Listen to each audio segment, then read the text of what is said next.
Un grand combattant. Le combattant dont l'esprit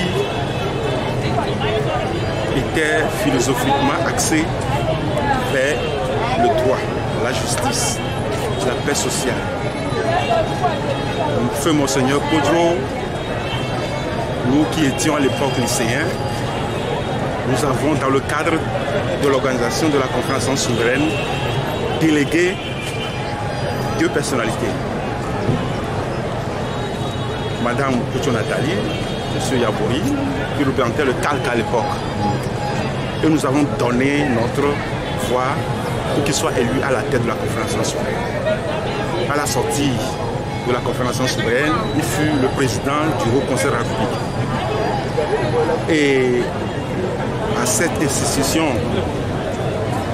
j'allais en tant qu'observateur assidu à chaque fois que l'occasion se présentait. Je me rappelle, il fut secondé par M. Francis Second, le professeur Togoata qui fut questeur. J'ai encore en mémoire le feu d'Akou Péré qui représentait le RPT, feu Maître Soti, Maître Aboibor, Madame Kodjo, feu Tabia Morin, Madame de Gonzague, Madame Arroyaume. Et c'est quelqu'un qui aimait le travail bien fait, Monseigneur Kodjo.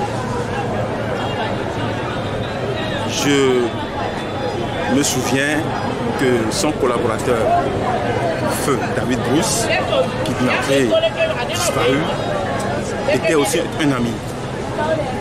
C'est dans son bureau que moi j'ai connu le feu Djobo Boukari.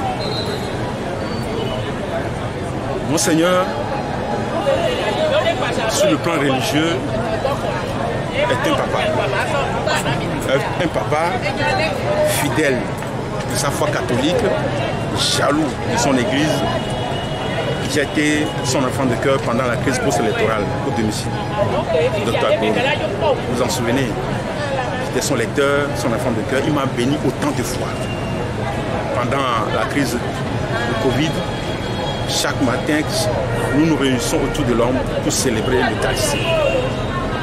L'émotion est grande ce matin quand nous voyons ses cœurs. Mais personne n'est immortel. Monseigneur m'a invité en septembre 2019, pendant que j'étais en vacances, à revenir faire la campagne présidentielle, la dernière campagne présidentielle de 2020 avec lui.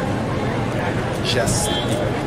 Je suis retourné à Paris, j'ai démissionné de mon poste, je suis rentré à Lomé en janvier 2020, quasiment le 12 janvier. Dans le staff qui entourait le candidat Dr Abdoumé Kodjo, j'étais le directeur chargé en charge des institutions de la République. C'est de par ma personne que nous avons choisi Dr Abdoumé au numéro 7 sur le bulletin. Nous avons fait une belle campagne, malgré les moyens limités. Il avait commencé par Togoville à payer la foule.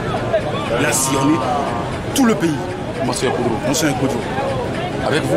Avec nous. En 5 jours, nous avons bouclé le nord. À commencer par la région centrale. Tous les coins du Togo, nous y. Et chaque matin, avant d'aller rencontrer la foule pendant cette campagne, il voulait nous réveiller. Nous étions jeunes. Nous bénissait, nous rassemblait dans la cour, faisait la prière, nous donnait un signe de croix. Nous étions dans le Bassar, dans le village de M. Kofi Nyam. Nous avons fini la campagne, dirigé vers Guérékouka.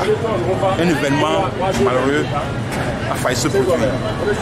L'entrée de cette localité fut bloquée par les gros camions, sous l'ordre de quelqu'un. Je descendis de mon véhicule, je suis allé voir Monseigneur. Monseigneur, que ferions-nous? Il m'a répondu, mon fils, donne-moi quelques petites minutes, je finis ma prière, nous allons voir ce qui va se passer. Il fait sa prière, il prend sa croix, il montre en direction de l'entrée de la ville. Quelques instants après, on a vu les forces de l'ordre lui dégager la foi. nous sommes allés rencontrer la population tangolaise chez le roi Tago. De l'homme, je garde un souvenir empreint de tâches indélébiles, de manière positive bien sûr.